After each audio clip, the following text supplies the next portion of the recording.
साथियों नमस्कार। आजकल इंडिया के अलग अलग शहरों से एक अजीब सा ट्रेंड देखने को आ रहा है और ये ट्रेंड वहाँ से आ रहा है जहाँ हिंदू पॉपुलेशन भी है और मुस्लिम पॉपुलेशन भी है। तो वोट्स को पोलराइज करने के लिए कुछ पार्टियाँ कर रही हैं कि जब नमाज का वक्त होगा हम हनुमान चालीसा चला देंगे।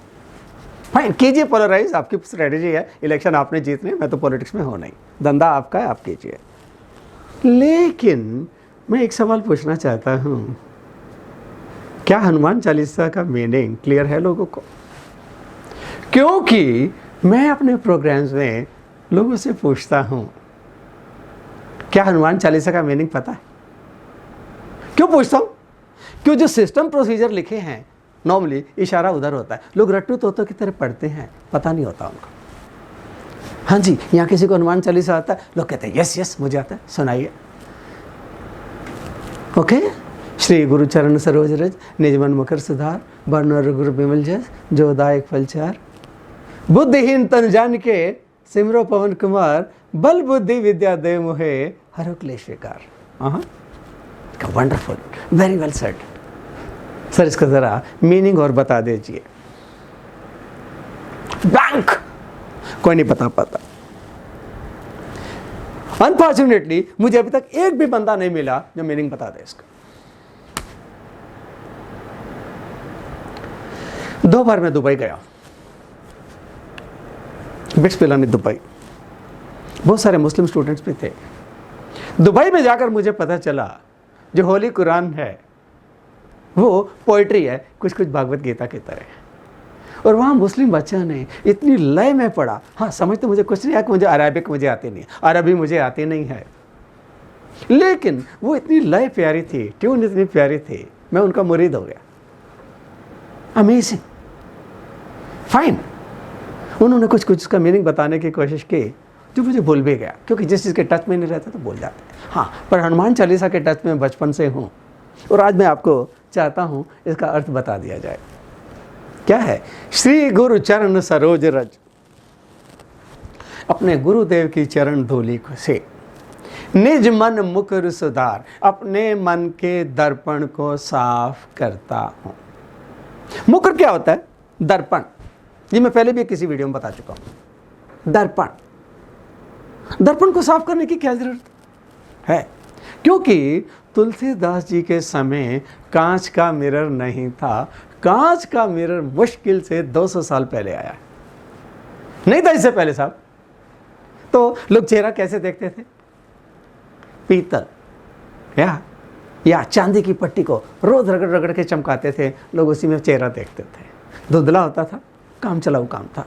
जो गरीब थे, जिनके पास ये नहीं था, वो पानी के बर्तन में शक्ल देखते थे, उसी से बाल करते थे वगैरह से। दैट्स इट, यही मिरर था।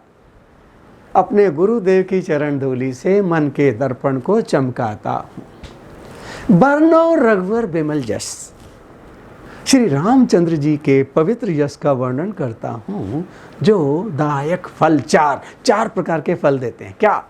धर्म, अर्थ, काम और मोक्ष। ये 4 फल है। धर्म, अर्थ, काम और मोक्ष। अब मोक्ष का मीनिंग अलग अलग आदमियों के लिए अलग अलग हो सकता है। मेरा तो मीनिंग है, इस संसार में रहते रहते अगर आप इस पोजीशन में हैं, अपनी जिम्मेदारियों से ऊपर उठ चुके हैं, किसी को 2 पैसे देने में समर्थ हैं, किसी गरीब की मदद करने में समर्थ हैं, तो आपको जीते जी मोक्ष मिल गया। That's it. ठीक है, अलग अलग लोगों के अलग अलग हैं। मैं किसी को समझाने वाला कौन? बुद्धिहीन तन जान के, मैं अपने आप को बुद्धिहीन मानता हूं। क्यों? जो लर्नर होता है वो अपने आप को लोअर पेडेस्टल पे रखता है। I am willing to learn, I don't know anything, please teach me. बुद्धिहीन तन जान के, मैं अपने तन को, स्वयं को बुद्धिहीन मानते हुए सिमरो पवन कुमार, श्री हनुमंत का स्मरण करता हूं और क्या मांगता हूं उनसे? बल बुद्धि विद्या, बल बुद्धि विद्या देव मोहे, हरो क्लेश विकार। बल, physical health, so that I should remain fit, मैं अपने काम फुर्ती से करूं, अपना आउटपुट पूरा दूं। बल, क्योंकि अगर बीमार पड़ गया कुछ नहीं कर पाता। बल, बुद्धि, mental fitness, mental health, I should be stress free, I should be creative, बुद्धि, विद्या, I must have saleable skills. Tulsidas ji बड़े समझदार, बड़े मैच्योर, कोई पैसा नहीं मांगा, कोई सुख नहीं मांगा, क्योंकि उनको पता है फिजिकल फिटनेस है, मेंटल फिटनेस है, सेलेबल स्किल पास में है, तो पैसा तो अपने आप आएगा। और ये सब कुछ है, पैसा भी आ गया, सुख जीवन में अपने आप आ गया। How smart, wonderful. बल बुद्धि विद्या दे मोहे, हरो क्लेश विकार। और मेरे मन में किसी प्रकार के क्लेश विकार, मैं किसी का बुरा ना करूं, या किसी से झगड़ूं नहीं फालतू में, ये फीलिंग मेरे मन में नहीं आनी चाहिए। सो फ्रेंड्स, अब बजाइए हनुमान चालीसा, मुझे कोई टेंशन नहीं है। नमाज के समय बजाना है, नहीं बजाना आपकी चॉइस है, पोलराइज करना है, नहीं करना आपकी चॉइस है, कीजिए। मैं किसी को समझाने वाला कौन, लेकिन कम से कम मतलब जान लीजिए, या उसके बाद जो करना है करना। और थोड़ा सा मैं आपको बता दूं, कबीर साहब ने क्या कहा था, काकर पाथर जोड़कर मस्जिद लई बनाए, पाचड़ मुल्ला बांग दे, क्या बहिरा भय खुदा है? अब बताइए, जब ये रिलीजन हुए, जब डेवलप हुए, क्या लाउड स्पीकर थे? नहीं थे, तभी काम चल रहा था ना। अब सडनली इनकी क्या जरूरत आ गई है?